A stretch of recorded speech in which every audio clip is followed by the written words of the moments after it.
بسم الله الرحمن الرحیم.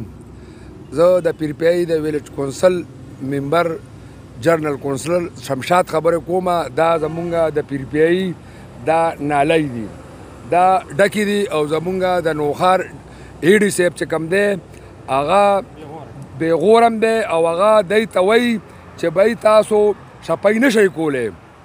دا ټول ممبران موږ سره لا دي موجوده دي او ټول لا دي ولاړ دي او دی دغلته کې یو ډاکو راغلی دی او یو غل سړی دی. دی د دې ټولو نه دی وایي چې ما ته به نیمه راکوئ، نو نیمه به موږ څنګه ورکوو چې دا نالۍ زموږ ټولې ډکې دي او ټول هر یو پټي دا وګوره زموږ فصلونه خراب شو، زراعت پروګرام زموږ خراب شو. دا زموږ ټول حساب کتاب زموږ مکانونو ته نسخان رسي. دی خو د هغه 400 نه راغلی دی او دا به یو خاني، خو موږ ټول غریبانان یو. که چېرې په دې باندې د غور ونه کړو نو دا برو زاخیلو نه والي د برو زاخیلو نه او تر خټ کلي پورې دا د ویلج ممبران، دا د ویلج ناظمان، دا ټول به د ایډي په دفتر کې ناست دي او تر هغې پورې به نه راځي چې تر څو پورې دا ایډي کور ته نیتلی. دا یو غل ډاکو راغلی دی او ټول دا پروګرامونه دا هر سړي ته دی وایي چې بهی دا به صفایي به نه کوئ. نو ولې دی د خلکو نه نیمه غواړي او که دی څه کوي؟ بسم الله الرحمن الرحیم. آصف بھائی اول خو ستا شکریه ادا کوو چې ته راغې او د دې ته دونه کوریج ورکو. دا ده او 2 کیلومتره د بابو محمد د دکان نه والې تر دې نالو پوره پورې ده. دا چې د سټیشن نه په داخلو ته 2 کیلومتر هغه ده او د کلي نه د سټاپ نه بلکې د بشیرالله د کور نه راوالې تر دې پورې دا 1.5 کیلومتر نالۍ هغه ده. مونږ د دې غټو نالو د صفایۍ نه هم نوزګارېږو. دې ته مونږ کله ایکسیویټر راوړو، کله له مزدور راولو. اوس مو هغه دي تا ته بخکاري مخامخ مزدوران پې لګیا دي، خو چونکې پرون زمونږ دا ملګری لاړو سیکټري صاحب چې بهی مونږ مزدوران لګیا کړو، د مونږ نالۍ بندې دي، پټو ته اوبه اورېدلې دي. نو ایډي صاحب چې کوم کسان دي هلته کې اسسټنټ چې ورسره کم دي هغوی وایي چې بهی تاسو سره فنډ نشته، تاسو به دا په څه کوئ؟ نو چې دا مونږ سره فنډ نشته نو دا دونه کارونه په څه کېږي؟ فنډونه خو الریډي شته که نه، دا خو د ایمرجنسي دپاره دا فنډونه پراته دي چې دغه کم از کم چې ته نور څه نشي کولی، صفایي خو پرې کولی شو که نه.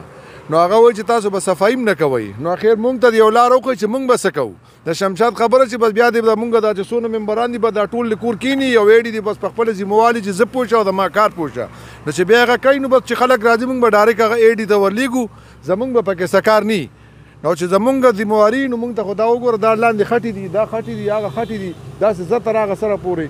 نو دې سره به مونږ کوو څه؟ مونږ سره هغه نیر راغلی دی چې روزانه په بنیاد سره ډکېږي. نن دې مونږ ګند راوباسو او مردارې پکې را رواني په سبا بیا راغلي وي.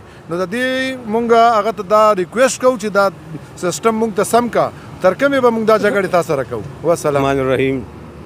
زه فضل احد جنرل کونسل VC1 پیرپیای. مونږ د نننۍ راغونډه چې کومه ده نو دا هم د مکمل د صفایي په بنیاد باندې ده او دا نالۍ چې کومه په غاړه باندې مونږ ولاړو نو دا همغه نالۍ ده چې دا د مونږ د دفتر مخې له چې کومه نالۍ تېره شوې ده چې دا د سټاپ نه پیرپیای سټاپ نه نالو پول پورې راغلې ده، هم د هغې په غاړه باندې مونږ ولاړ یو. دا تاسو ولیدل په دې ویډیو کې، تاسو ګورئ د دې شاله دا ډنډونه ولاړ دي، نالۍ ډکې دي، ټول مطلب دی اوبه نکاسي کېږي نه. دلته کې چې کوم دی نو ویلج کونسل ته فنډ راځي نه او د بدقسمتۍ نه دا حال دی که نه چې د پوره پیرپیایي اوبه چې کوم دی نو دا په مونږ باندې دي. هغه د مسکیل خیلو، د صدري خیلو، د ټاپو خیلو اوبه چې کوم دی هغه هم ټولې په مونږ باندې را روانې دي. نو دا ټولې اوبه چې کوم دی نو دا سمبالول او د دې مکمل صفایي روزمره سره پکار ده. روزمره سره چې صفایي نه کېږي دا ټولې لارې کوڅې چې کوم دي نو دا د اوبو ډکې وي.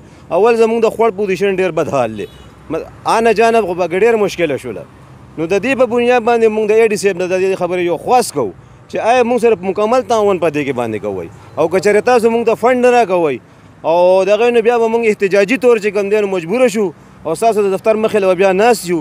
نو دې نه ښه خبره دا ده چې د مونږ هم عزت وساته، یو خپل عزت هم مونږ مشرانو خو ډېرې ښې خبرې وکړي او مونږ د صفایي باره کې راغلي یو. انشاءالله چې دا مونږ ایډي صاحب له دا خواست دی د پیرپایي دا صفایي د پیرپایي نه کړل دا خوړه دا نالۍ وګوره مونږ نالۍ په غاړه ولاړ یو او چې دا مونږ دا صفایانې کون پکار دي او که دا نه کېږي ایډي صاحب نه مونږ مشرانو خو به ډېرې ښې خبرې وکړي. انشاءالله بیا به احتجاجاً مونږ خامخا ایډي صاحب دفتر ته لازمي ځو.